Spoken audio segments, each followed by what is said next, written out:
soldiered on. They knew that their goal meant so much more than their own well-being. You know, falling onto a rock and doing an impression of an asthmatic is not exactly chosen one-esque. No, of course it is. I chose a nice boulder to sit on for 1 minute, maybe an hour. An hour? We do not have that kind of time to waste, businessman. Destiny doesn't have a snooze button. Destiny sounds like an idiot. Besides, you still haven't told me what's actually happening.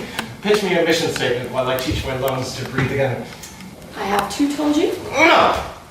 You narrated about peril and perilous danger for 2 hours. Not once have you said what the hell is actually happening or how I fit into your plan. Fine. Rest away while I tell you the tale of...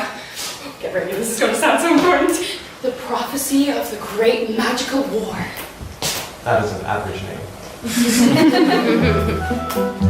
Once upon a time, right now in fact, there were 2 courts of magical creatures, the Seelie and the Unseelie. Though all fae believe a little mischief is good for the soul, the Seelie fairies were far more kind and benevolent than the dark, dastardly, unscrupulous, general, dickish, Unseelie. We're all good. Really? Couldn't let me have this? Nope. So, these 2 fairy courts have been at each other's throats for centuries. There's been kind of sort of a treaty for the past few decades, but now some evil force is harming fae from both sides, so Seelie think it's Unseelie causing it and vice versa. Ooh, this quiz can guess what age, height, and moral alignment I am based on my taste in pie. Hey! You're 5'7", you're 33, but look 1,000 years old and you're being a dick! Stop messing around. All right. You don't have to shout the forest down. How do you know there's this big evil force and it's not just regular fae causing havoc? Because I saw it. So what? My attention faded.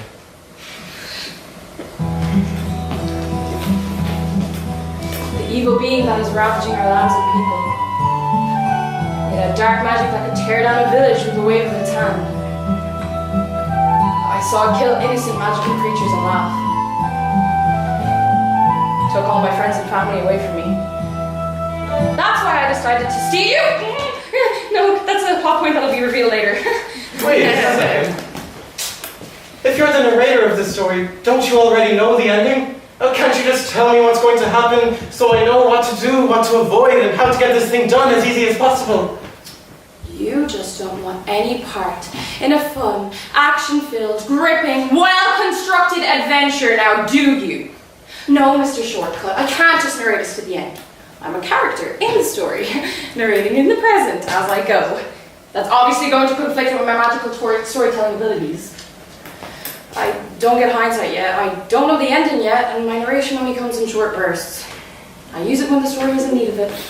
And every now and again I can muster up an excellent montage when the mood strikes me.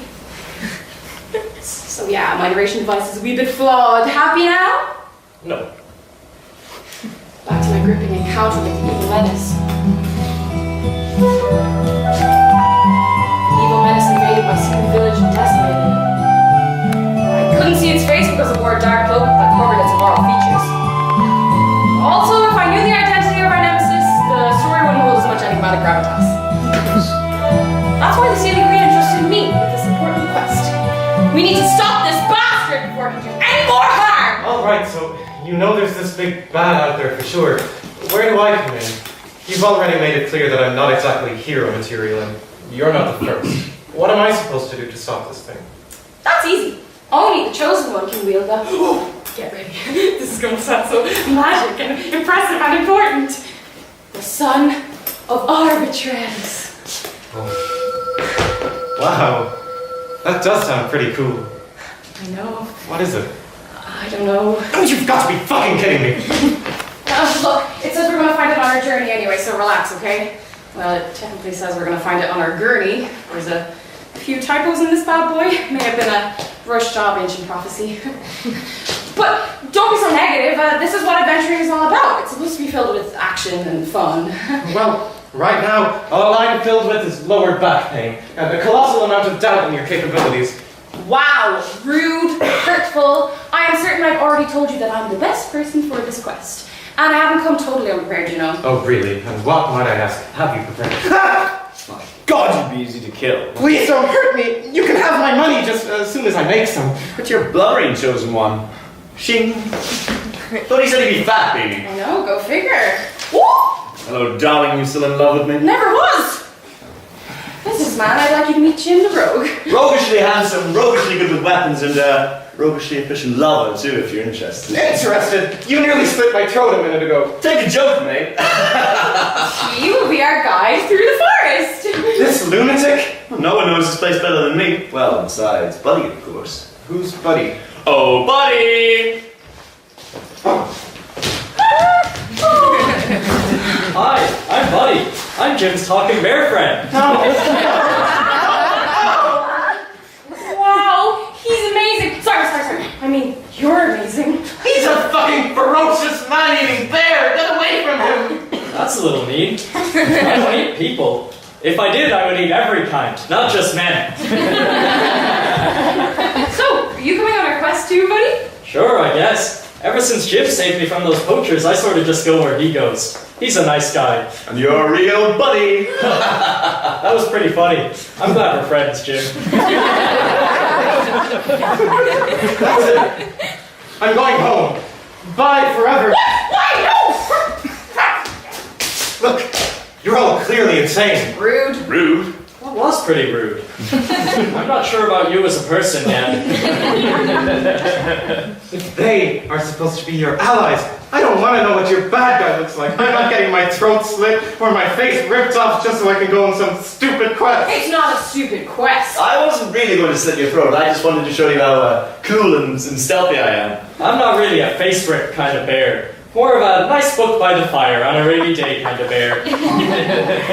You're all dangerous to yourselves, and definitely me. Have any of you even thought for a second about the colossal amount of risk involved in this disaster of a quest? Why would we do that? That doesn't sound like fun. I did for a second, but then I stopped.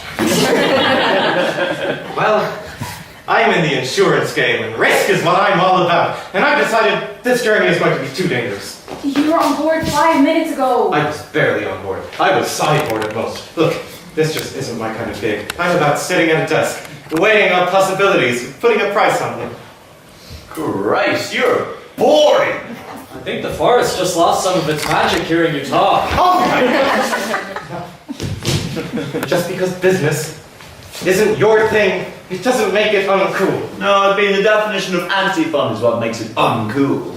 Well, you know what? That doesn't stop it being necessary. Someone has to see the big picture. Someone has to think practically in this world instead of getting distracted by every harebrained quest or the stupid magic sparkle.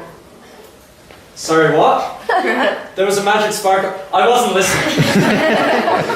Magic is one of the most dangerous things in this world. Sure, it's all fun and games to turn yourself blue, to fly to the moon, to grow an extra bulk or whatever. What about when the magic runs out and you are left in shit, when you can't turn back, when you remember there's no oxygen up there, when you realize extra testicles never was a good idea? What happens then? Insurance is the safety net you magic addicts should and need to know about. With my company, you can bippity-boppity-fuckity-boo your way through life, knowing that you have security. Insurance is not the enemy. It's there to help you for a very reasonable fee, I might add. Business and magic could have a beautiful, symbiotic relationship if people just gave it a chance. Or, and hear me out on this. We can ignore all that absurdly dull, monotonous, mundane, stuffy, stodgy, tame-tedious shit that you just said and just have lots and lots of fun being super cool, adventuring, magical enthusiasts. Color me convinced. Hey, buddy, I was barely listening to him the whole time. Jim, you are a riot. I treasure our friendship. Look, businessman. Eustace! Bless you.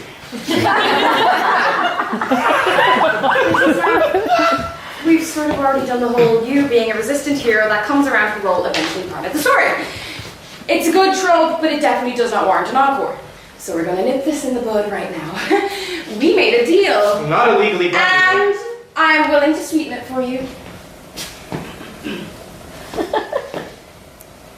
If you commit to this quest, I'm Talking no take boxies whatsoever here. I will buy insurance. You mean it? Anything for the quest. It's a heroine's duty. Duty. Come on, Jim. You're better than that. That kind of crude humor makes me question our friendship. Will you accept the policy with 2,000 gold excess? No idea what that means, but sure. I did it! I have a customer! Yes! Good for you. Not yet, you don't. Time to speak your language. Thank you. So magic. Sign here, please. Maybe you're not as crazy as I thought. Did you really have to use the phrase no take-backsies in the contract? Oh my god, just sign it already. You're delaying the plot so much. Our quest continues! Yay! Huzzah! Wait a second. I know why Rubina and I are on this quest. What's in it for you, rogue? Besides the feeling of accomplishment and helping out my dear friend here, that little prophecy jewel when you're done with it, plus all of the loot that we find along the way. And some rogues gotta eat, you know. Fine, that makes sense, but there's a bunch of terrifying shit in this place. What's going to protect us? So many questions. I have a sword. I've been known to savagely attack anyone who tries to hurt Jim. And I'm the best shot in the land. You don't even have any arrows! Oh no, you're right. I don't even have any arrows. Oh wait, I forgot my arrows are invisible. Idiot. So, why are they invisible? Because you can't buy real arrows in theater. What? I said because I'm super cool and stealthy and so are my arrows. See that apple in the high branch of that far tree over there? Barely. Not only can my arrows cut down physically, but emotionally too.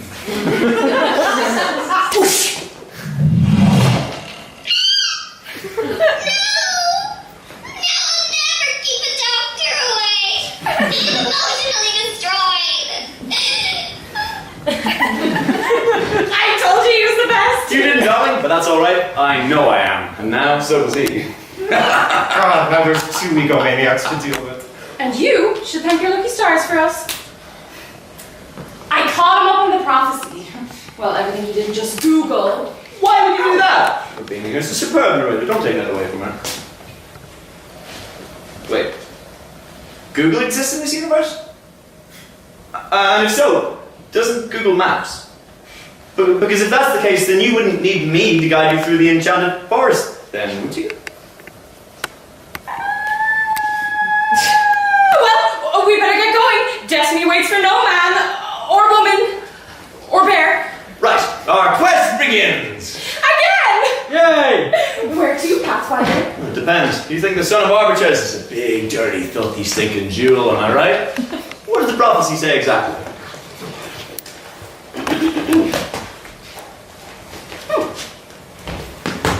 When fighting the evil menace, beware. The chosen one requires son of Arbitress for winning to declare. To find the pretty thing, one must be filled with dare and choose to journey. Sorry, that's probably meant to be journey. Into the scaly winged beast's lair. That is one terrible prophecy. It is pretty badly written, Beanie. Form was all over the place, to be honest. Rhythm was shaky, with likely forced rhyming. Syntax was also problematic. For winning to declare sounds like the author was trying to sound flowery and artsy without really comprehending how language works.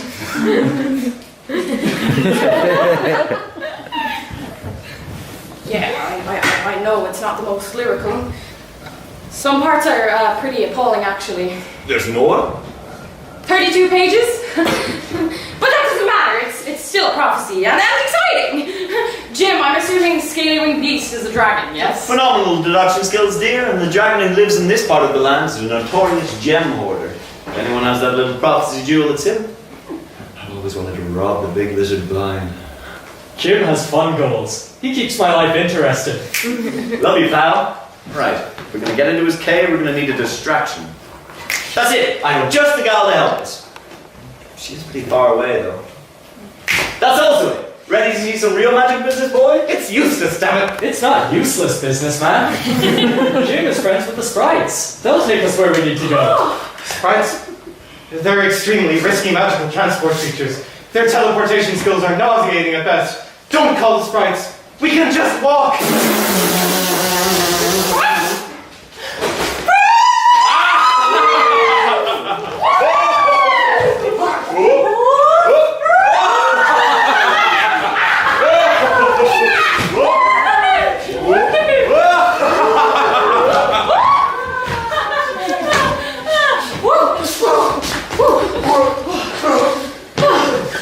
Our quest progresses! Who are we looking for, Jimmy? A barbarian lady who goes by the charming name Unk. If I recall correctly, she owes me a favor. You've recalled wrong, tiny man! Unky, darling, how have you been? You still in love with me? Oh! Hey! That's my best friend Jim you're assaulting! Stop that now, please! Just a broken nose on my devilishly handsome rogue aesthetic. Not really! You pretty much look like you've been sucker punched. Fair enough. Jim's face! Fix Jim's face! Fix Jim's face! Fix Jim's face! Oh, Jim's face.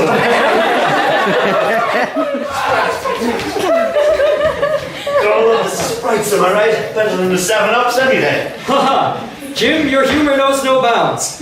You're making it difficult for me to appear terrifying right now. 7-Up exists in this universe? Oh! Miss Unk! Why did you hit Jim? Because he's trouble.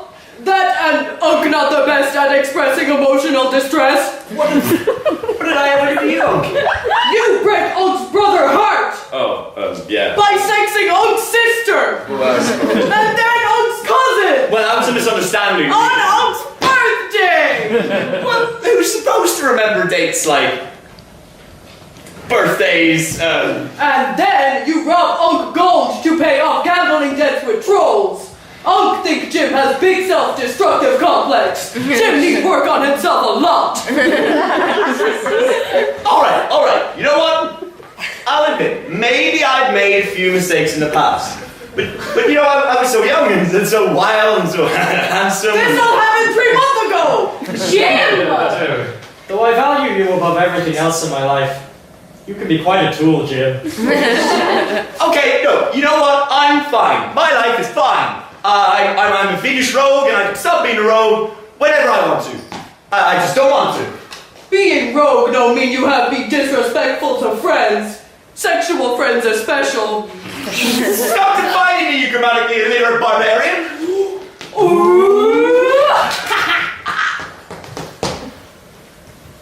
Jim knows. This talk, Unk's speech impediment. Unk have 2 masters in psychology. Jim, cross line. What Jim have besides disease riddled man part? Just because I am Emotionally crippled man! Hold it! This is not how you communicate! Unk no can't help her broken talk. Puny man won't make Unk's self-esteem as low as him. That's not what I meant! Look! Unk! Is it? The first? Unk. You want an apology from Jim, I presume? Unk's whole family want emotional reparation from dumbhead Jim. Yes. Dumbhead Jim, well, I'm gonna have him so hard. Shut up, Jim! I know you need Unk for this dragon scheme. How is that going to happen if you kill her? I'll figure that out after I kill her. No, you will not! What you two need is some good old-fashioned arbitration. What that? Is it like penetration? Jim, friend, you have an unhealthy fixation on sex. I worry.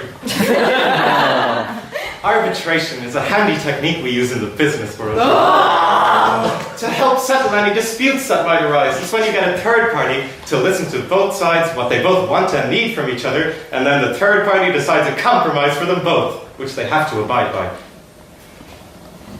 Can't we just kill each other? Sounds easier. No! I signed a contract, so I'm stuck on this quest. And damn it, I plan on lowering the risk of dying as much as possible. Now you two, sit down, and we're going to sort this out my way.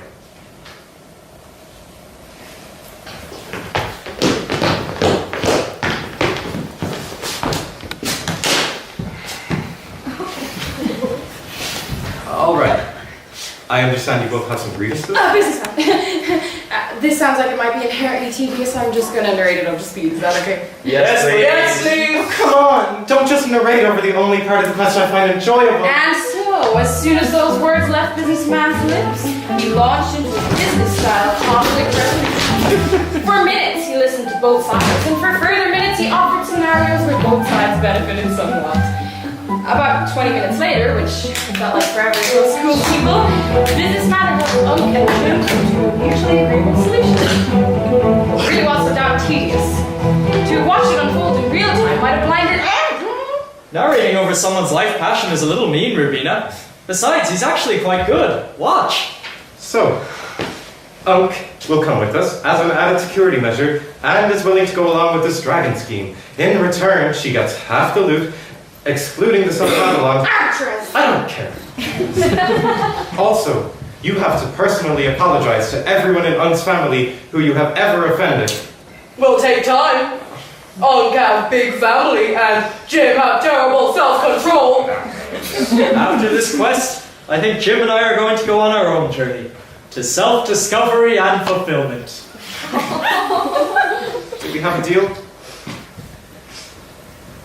I'm sorry, Unc. I know I can be a bit of a bastard sometimes, but I am trying to fix that. Buddy here's been a great influence on me.